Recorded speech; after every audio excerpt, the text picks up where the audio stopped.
Hello and welcome. My name is Natasha Cote. Today I am giving you a short presentation on what I have found doing physical activity and what it does for cognitive functioning and well-being. This will be recorded on my phone and put on YouTube because I completely suck at trying to screen record and everything. So this is the best I can go. It is for a term assignment. So I'm just gonna go through and this is my part of physical activity and what I found. So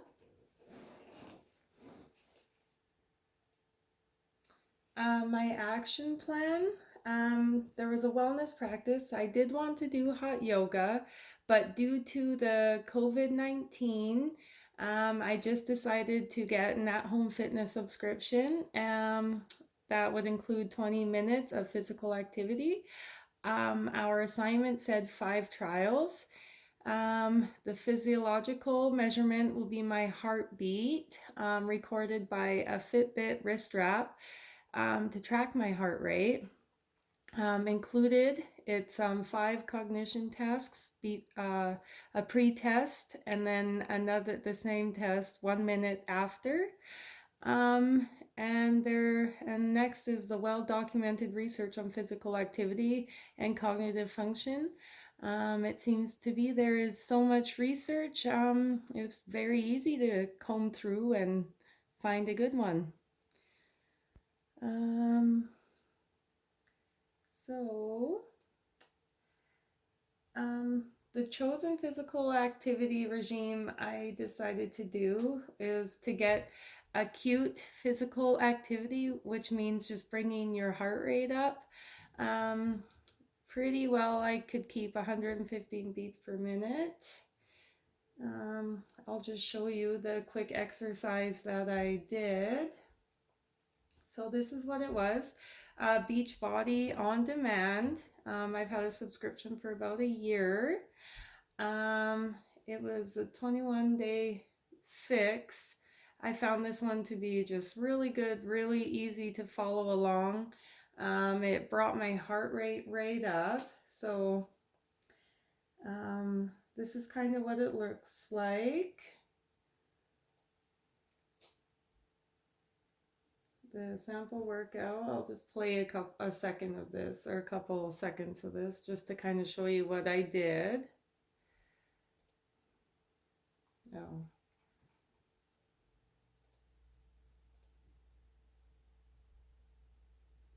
I do not own the rights to any of this.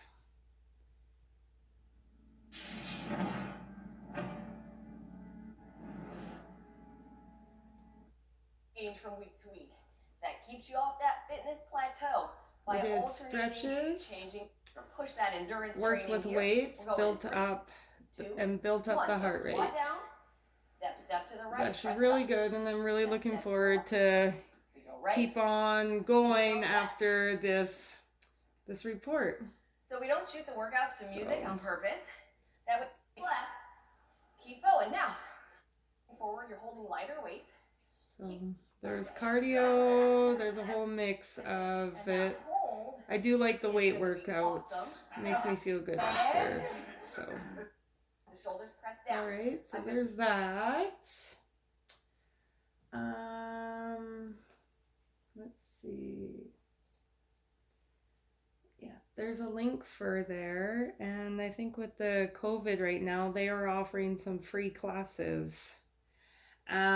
The heart rate monitor I used, it's pretty cool. Let's see if I can get in here. Yeah, this is the heart rate monitor that I used. It tracks a lot. It tracks heart rate, steps, kilometers, calories, how many floors I've done, 31 minutes active minutes today. It's a pretty handy little thing. So this really helped. This really helped me in trying to have a physiological measure. So just wanted to show something. Here's my dashboard. 12,259,875 steps, total steps since I've had this bad boy. That felt really cool to see. Yeah, and it lays out everything. I don't wear it for sleep because I don't really sleep that well, so it just makes me really sad if I find out how much time I don't sleep. But these are amazing that it can track everything, so those are really good to see, and yeah, that really helped me get up to where I wanted to be in order for this study. So let's carry on. So on day one, I did both cognitive tasks. My first one, pre-test, like 49 out of 100, and my second one got 36 out of 100. I was minus 13. I'm not sure why. It was hard to get back into doing multiplication tables. There could be so many confounds. And here was my recording of the day one physical activity. My peak was 104 average beats per minute. This felt kind of like it was a slow day. Yeah. Day two, the results. I had a pre-test, and then right as soon as I was done working out, I did the post-test, and these are in 1 minute, how many can you do? And my task increased by 11 questions. So I thought that I was on to something. The day two physical activity was a little warmer. I went up to 115 average beats per minute. I spent 2 minutes in cardio and 12 minutes in the fat burn zone. So I thought that was pretty good. It felt good anyways.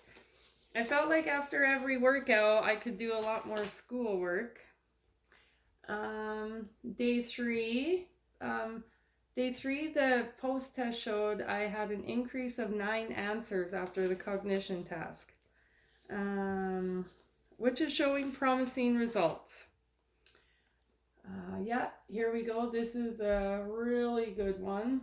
I got into the high numbers right there. Got at least into the 170 zone. So that was really good. 40 minutes in the cardio zone. So that was a good one. Day four, I had another increase of 9 after the cognition task, after the peak physical activity. This one, 3 minutes of cardio, 29 in fat burn. So a little less than the day before, but still enough to feel it.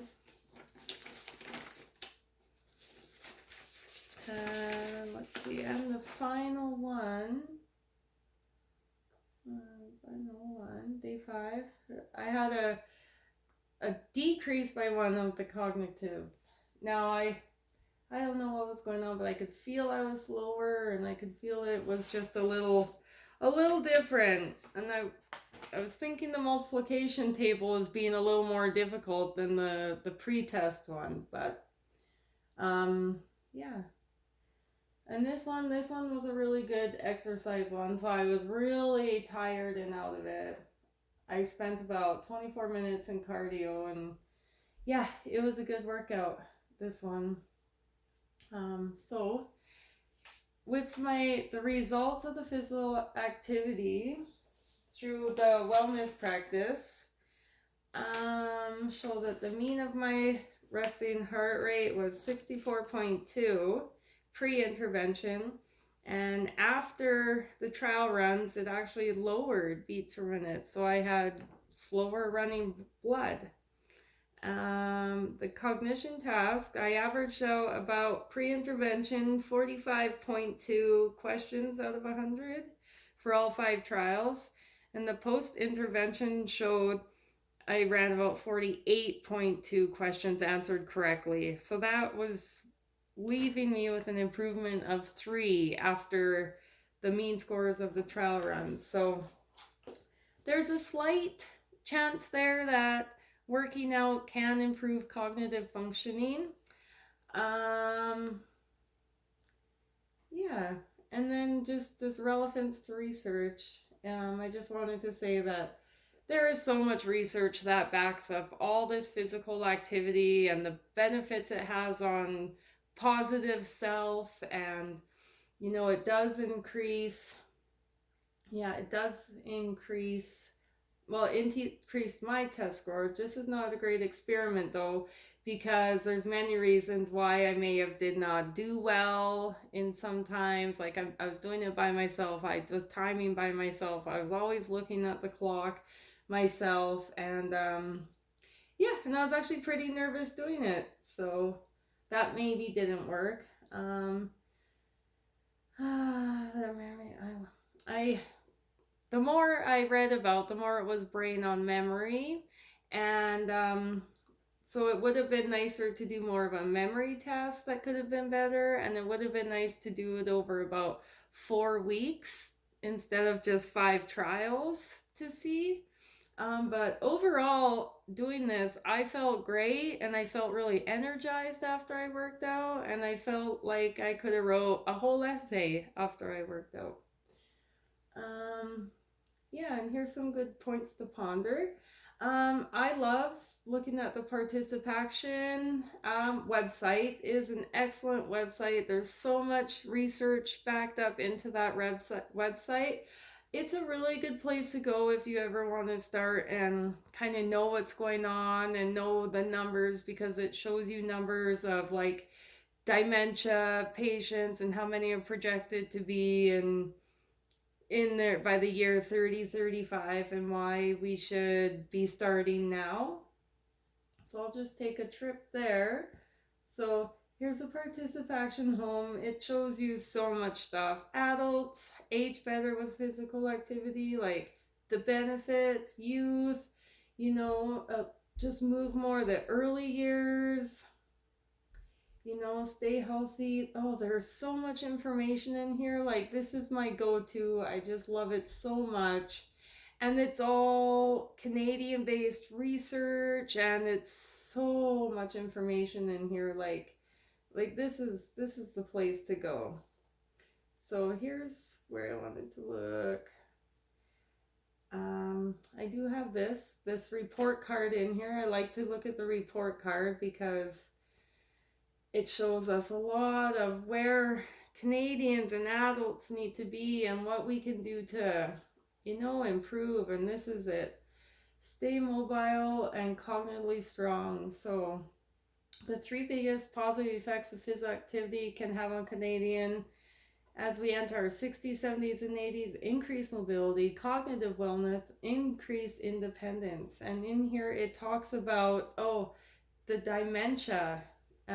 By close to 2031, close to 1.4 million adults living in Canada will be affected by it. How much of a strain and cost wise and brain, and it's just supposed to grow. So entering physical activity, so much research shows that being physically active protects against the onset of dementia. And this is because the National Institute of Health says that the BDF gene provides instructions for making a protein. We'll find it here. Oh, right there.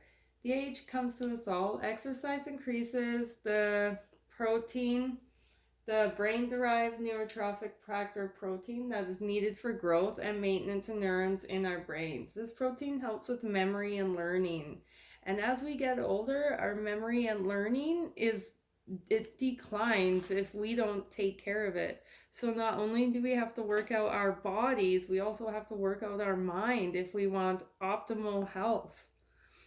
There's so much science backed up in this. You could go anywhere and start researching peer-reviewed articles, and you can just find so much.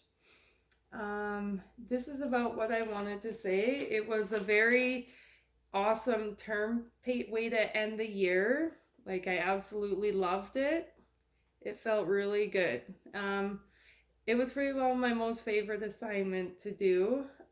I did see that I have a little bit more energy after only doing it 5 times. I just need to start having a well balanced diet, and everything would go a lot better. But I think where we are right now in isolation and just trying to keep a positive outlook on life right now is just a better part of well being. Um, Thanks for looking.